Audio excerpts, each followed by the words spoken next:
हरे कृष्णा। मेरे channel divine कोमल में एक बार फिर से आपका स्वागत है। चैत्र माह के शुक्ल पक्ष की तृतीया को भगवान विष्णु का मत्स्य अवतार हुआ था, इसीलिए मत्स्य जयंती चैत्र माह के शुक्ल पक्ष की तृतीया तिथि को मनाई जाती है।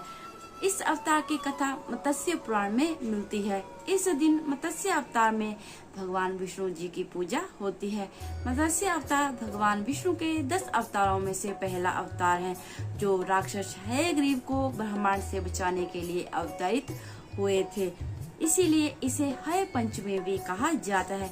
भगवान विष्णु के मत्स्य अवतार के पीछे क्या कारण था, ये जानने के लिए पूरी वीडियो को अंत तक जरूर सुनिएगा। तो चलिए वीडियो को शुरू कर लेते हैं।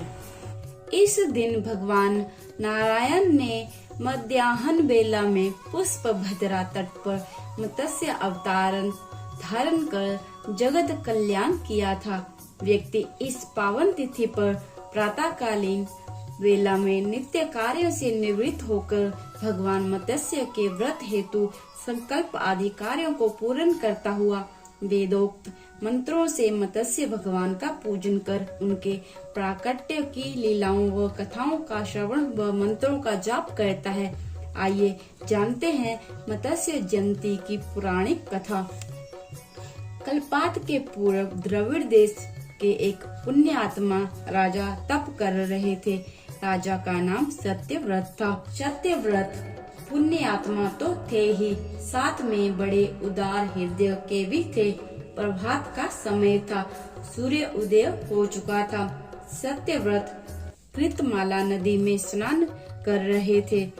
उसने स्नान करने के पश्चात जब तर्पण के लिए अंजलि में जल लिया तो जल के साथ एक छोटी सी मछली भी आ गई। जैसे ही सत्यव्रत ने मछली को नदी के जल में छोड़ना चाहा, तब मछली बोली, राजन, जल के बड़े बड़े जीव छोटे जीवों को मारकर खा जाते हैं। अवश्य ही कोई भी बड़ा जीव मुझे भी मारकर खा जाएगा। कृपा कर मेरे प्राणों की रक्षा कीजिए।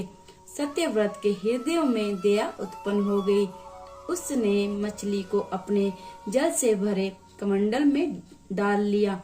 एक रात में मछली का शरीर इतना बढ़ गया कि कमंडल उसके लिए छोटा पड़ने लगा। इसी तरह राजा जिस भी पात्र में उस मछली को रखते वही छोटा हो जाता और मछली का आकार बढ़ता जाता।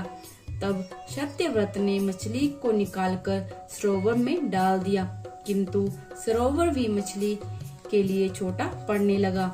इसके बाद सत्यव्रत ने मछली को नदी में और उसके बाद समुद्र में डाल दिया।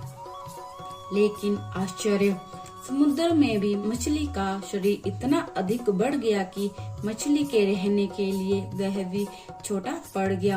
अतः मछली पुनः सत्यव्रत से बोली, राजन, ये समुद्र भी मेरे रहने के लिए उपयुक्त नहीं है। मेरे रहने की व्यवस्था कहीं और कीजिए। सत्यव्रत विस्मित हो उठा। उसने आज तक ऐसी मछली नहीं देखी थी। वह विस्मय भरे स्वर से बोला, मेरी बुद्धि को विस्मय के सागर में डुबो देने वाले आप कौन हैं?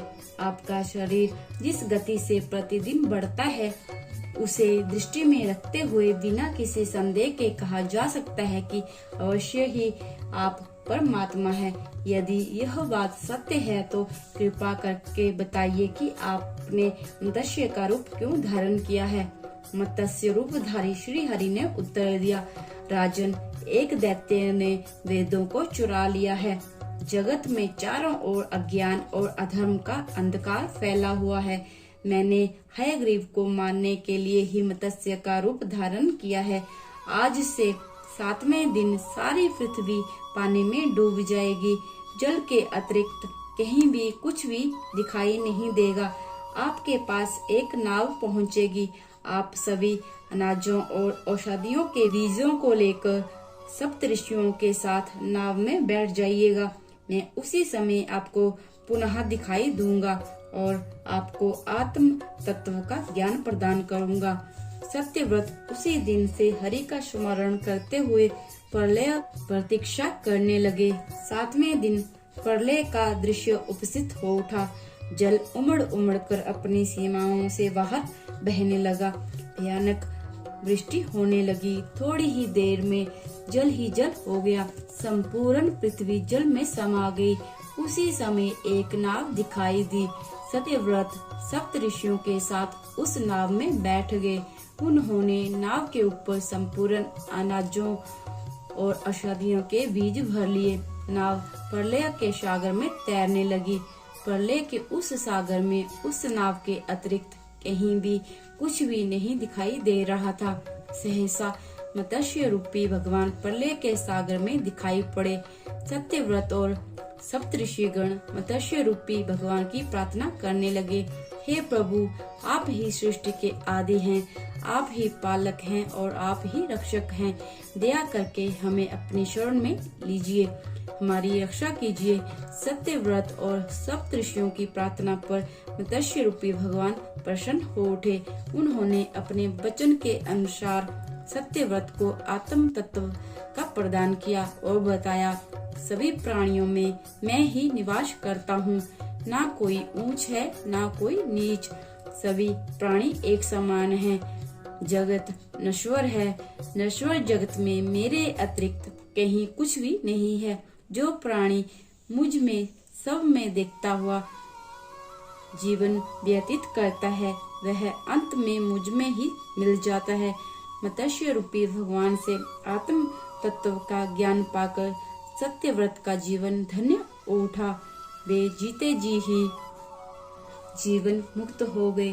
प्रलय का प्रकोप शांत होने पर मत्स्य रूपी भगवान ने उस दैत्य को मारकर उससे वेद छीन लिए। भगवान ने पुनः वेद ब्रह्मा जी को दे दिए। तो दोस्तों, ये थी भगवान विष्णु के मत्स्य अवतार की कथा। वीडियो पसंद आए तो चैनल को सब्सक्राइब कीजिएगा। ऐसे ही धार्मिक और आध्यात्मिक वीडियो को सुनने के लिए चैनल पर बने रहें। हरे कृष्णा।